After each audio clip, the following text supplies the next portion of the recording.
Hello YouTube, the Anime Ref here, and I am back with Headhunted to Another World. Salaryman to Big Four, whatever. I just call it Headhunted to Another World.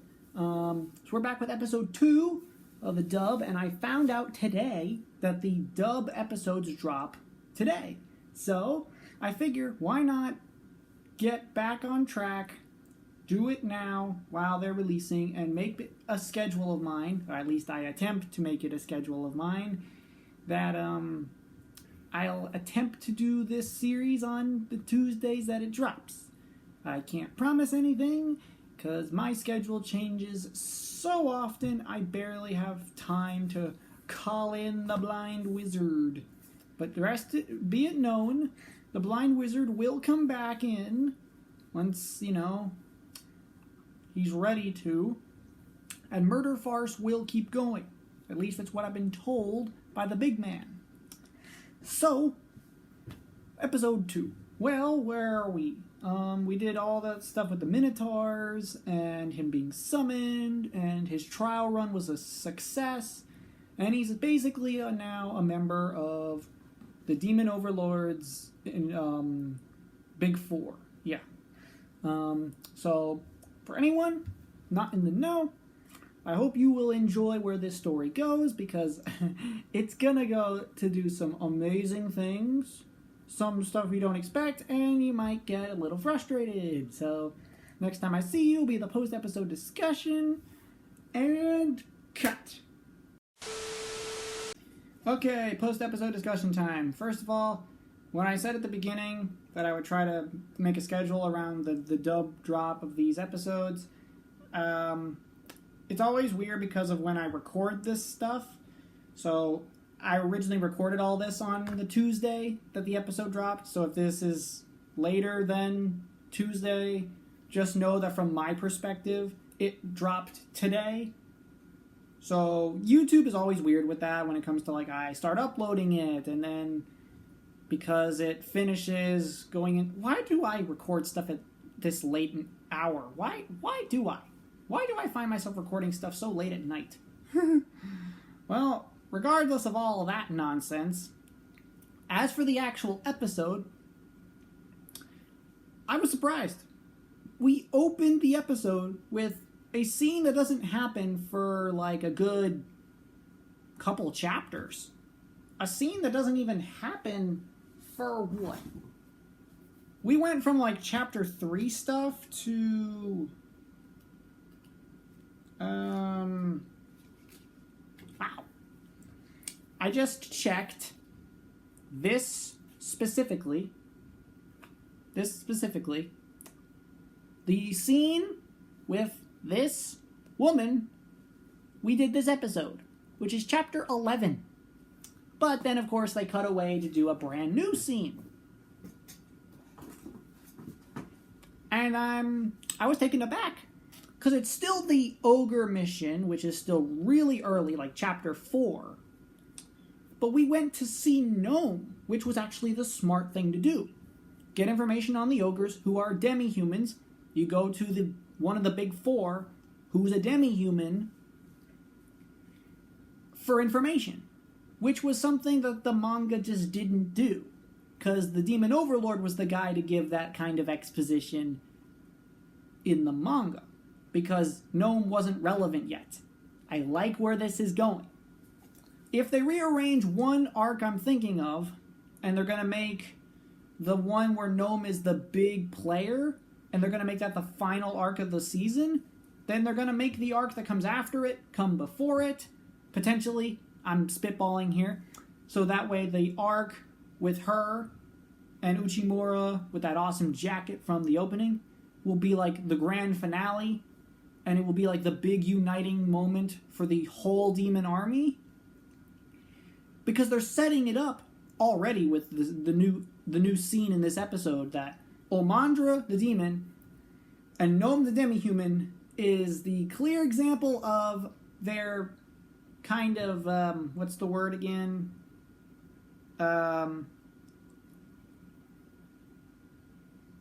Begrudging co-workers? Or,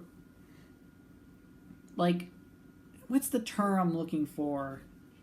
They're co-workers, they're on the same team, the same army, they're loyal to the same guy, but they don't like each other. But they can't really express that hatred because they're in the same army. Yeah, I guess begrudgingly working alongside each other while hating each other because of cultural and racial reasons that you can't really... What's the phrase I'm trying to think of? Like, the anime is doing a great job of showing that they don't work well together. There we go. It's an example of, you could work for the same company, and I'm using an analogy that Uchimura himself would use. It's like two people working for the same company, but you're heads of different departments. Like, you're still in the same company, but you may not work well with each other. Now just elevate that on a scale of an army, and then you end up with two factions. So I'm surprised that we're setting all that up now. Even if it seems tiny and insignificant in this grand scheme of the episode, it's a big deal for something that's gonna happen later. And it's gonna have a payoff. And it's gonna feel more worth it because they're setting it up. I've done a lot of talking about the first 10 minutes of the episode. The actual plot of the episode with the ogres. Uchimura, you did great in terms of your strategy, meeting with the chieftain's daughter, even though they set it up differently here in the anime, where in the manga her first appearance was in private to the two of them. Here she was their guide to the chieftain, so that's cool that we're doing that. Most of the rest of the episode it played out the same. Nothing changed other than a stupid bar scene. Can someone just give me an answer? What is that supposed to mean? What is that supposed to represent? I have no clue. Is it supposed to be his mindscape? Is it how he problem solves? It doesn't, like, the anime doesn't make it clear enough if it's all in his head. Is this supposed to be some weird alternate reality? Is it supposed to just be there for the sake of the audience to get a real world analogy for the problem at hand? I don't know.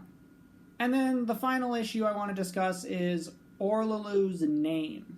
First of all, I can't pronounce it. You saw in my reaction, I had to pronounce it multiple times. I had to rewind it. I don't even know if I know the right spelling for it anymore. I'm going to have to look it up. But in the manga, it's ORL. ORL. 3 letters. And of course, when you only have a written material, you don't know how names are pronounced. You have to hear them. And the anime didn't do it any favors. They decided, let's tack on an extra syllable. I would love to know why. What was wrong with her name already? Well, whatever. That was this episode. I'll try to get these weekly. Like I said, I can't promise anything. I'll try my best. Should an issue arise and you don't see anything on any given day of the week, just know that I am kind of preoccupied. Okay? So thank you all so much for watching. If you'd like to hit the like button, subscribe, share the video with a friend, join my Patreon, because it's been a week since I put up that Patreon poll, and might I say, thank you to all the people who voted in that poll. That's my most viewed poll ever. It's sitting at 45 votes. And judging by the results of the poll, the next series to be a Patreon exclusive is a girl playing a game, min-maxed, on the defense, with a cool shield. So that one will be coming over exclusively to my Patreon in the near future. And I will see you all in the next one. Goodbye.